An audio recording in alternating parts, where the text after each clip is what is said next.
ನಮಸ್ಕಾರ ಸ್ನೇಹಿತರೆ. ಶನಿವಾರ ಭಾನುವಾರ ರಜಾ, ಮಾಲ್ ಕಡೆ ಹೋಗೋದು ಬೇಡ ಅಂಥೇಳಿ ಹಾಲಿನ ಸಂಸ್ಕರಣಾ ಘಟಕ ತುಮಕೂರು ಹತ್ರ ಇರತಕ್ಕಂಥ ಸೀತ್ ಫಾರ್ಮ್ಸ್ಗೆ ಹೊರಟ್ವಿ.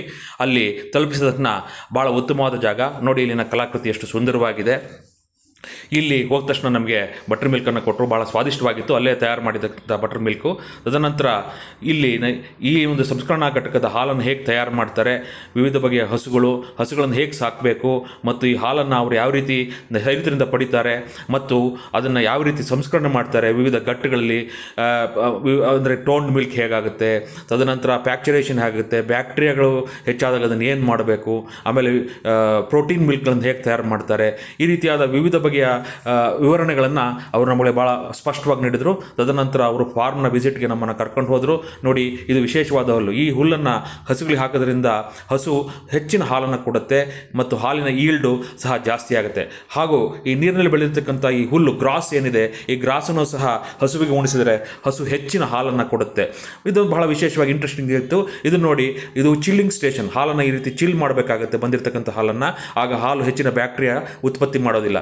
ತದನಂತರ ಅಲ್ಲಿನ ಗೋಶಾಲೆ, ವಿವಿಧ ತಳಿಯ ಹಸುಗಳನ್ನು ನಾವಿಲ್ಲಿ ನೋಡಿದ್ವಿ. ನೋಡಿ, ಗೋಮಾತೆಯನ್ನು ನೋಡಿದ ತಕ್ಷಣ ಎಲ್ಲರ ಮುಖದಲ್ಲಿ ಮಂದಹಾಸ. ಮತ್ತು ನಾವು ತೆಗೆದುಕೊಂಡು ಹೋಗಿರತಕ್ಕಂಥ ಬಾಳೆಹಣ್ಣು ಮತ್ತು ಬೆಲ್ಲವನ್ನು ಹಸುವಿಗೆ ನೀಡಿ ಹಸುಗಳು ಬಹಳ ಇಂಟ್ರೆಸ್ಟಿಂದ ತಿಂದವು. ನಂತರ ಹಾಲಿನ ಸಂಸ್ಕರಣಾ ಘಟಕದ ವಿಸಿಟ್ಟು. ಟೋಪಿ ಹಾಕಿದ್ದಾರೆ ಅಂತ ಅಂದ್ಕೋಬೇಡಿ, ಇದು ಹೈಜೀನ್ ಕಂಡೀಷನು. ಟೋಪಿ ಹಾಕ್ಕೊಂಡೇ ಘಟಕದ ಒಳಗಡೆ ಹೋಗಬೇಕು. ನಂತರ ಕಿರಣ್ ಅವರು ಸಂಪೂರ್ಣವಾಗಿ ಹಾಲಿನ ಸಂಸ್ಕರಣಾ ಘಟಕದ ಒಳಗಡೆ ನಮ್ಮನ್ನು ಕರ್ಕೊಂಡು ಹೋದರು. ನೋಡಿ, ಈ ಭಾವಚಿತ್ರ ಹಿಂದಿರ್ತಕ್ಕಂಥ ಸಂಸ್ಕರಣಾ ಘಟಕ.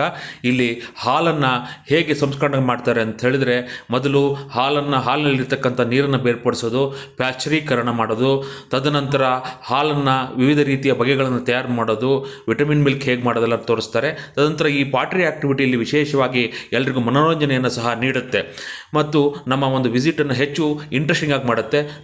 ಮತ್ತು ಹಸುಗೆ ಕೊಡ್ತಕ್ಕಂಥ ವಿವಿಧ ರೀತಿಯ ಬಗೆಗಳ ಫುಡ್ಗಳನ್ನು ತಾವು ಇಲ್ಲಿ ಕಾಣಬಹುದು. ಹಾಗೂ ನೋಡಿ, ಈ ಗೋಶಾಲೆಯಲ್ಲಿ ಅಲ್ಲಿರ್ತಕ್ಕಂಥ ಸಿದ್ಸ್ ಫಾರ್ಮ್ ಗೋಶಾಲೆಯ ಒಂದು ವಿಸಿಟನ್ನು ನಾವು ನೀಡಿಬಿಟ್ಟು ನಾವು ನಮ್ಮ ಜನ್ಮವನ್ನು ಸಾರ್ಥಕ ಮಾಡ್ಕೋಬೇಕು. ಹಾಗೂ ಉತ್ತಮ ರೀತಿಯ ಪ್ರಾಡಕ್ಟ್ಗಳನ್ನು ಸಹ ಇಲ್ಲಿ ಹಾಲಿನ ಪ್ರಾಡಕ್ಟ್ಗಳನ್ನು ತಯಾರು ಮಾಡ್ತಾರೆ. ಇದರಿಂದ ನಮಗೆ ಸಂಪೂರ್ಣವಾದ ಮಾಹಿತಿ ಸಿಕ್ತು. ತದನಂತರ ಇಲ್ಲಿ ಬಂದಿರತಕ್ಕಂಥ ಮಕ್ಕಳಿಗೆ ಇವರು ಈ ರೀತಿಯಾದ ವಿಶೇಷವಾದ ಸರ್ಟಿಫಿಕೇಟ್ ನೀಡಿದರು. ಮತ್ತು ಬರುವ ಮುನ್ನ ಒಂದು ಪನ್ನೀರನ್ನು ಸಹ ನೀಡಿದರು.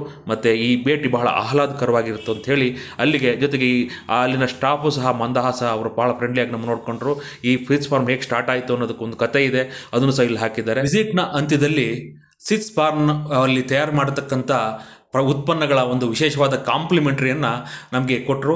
ಇಲ್ಲಿಗೆ ನಮ್ಮ ಭೇಟಿ ಮುಕ್ತಾಯವಾಯಿತು. ತದನಂತರ ಹೈವೇನಲ್ಲಿರ್ತಕ್ಕಂಥ ಉಡುಪಿ ಗ್ರ್ಯಾಂಡ್ ಹೋಟೆಲಲ್ಲಿ ಭಾಳ ಸ್ವಾದಿಷ್ಟವಾದ ಲೆಮನ್ ಟೀಯನ್ನು ಕುಡಿದು ನಾವು ವಾಪಸ್ ಬೆಂಗಳೂರಿಗೆ ತೆರಳಿದೆವು. ನೀವು ಸಹ ಸಿದ್ಸ್ ಫಾರ್ಮ್ ತುಮಕೂರಿಗೆ ಭೇಟಿ ನೀಡಿ. ಧನ್ಯವಾದಗಳು. ಅತ್ಯುತ್ತಮವಾಗಿ ವಿವರಣೆ ಕೊಟ್ಟ ಶ್ರೀಕಾಂತ್ ಅವರಿಗೆ ಧನ್ಯವಾದಗಳು.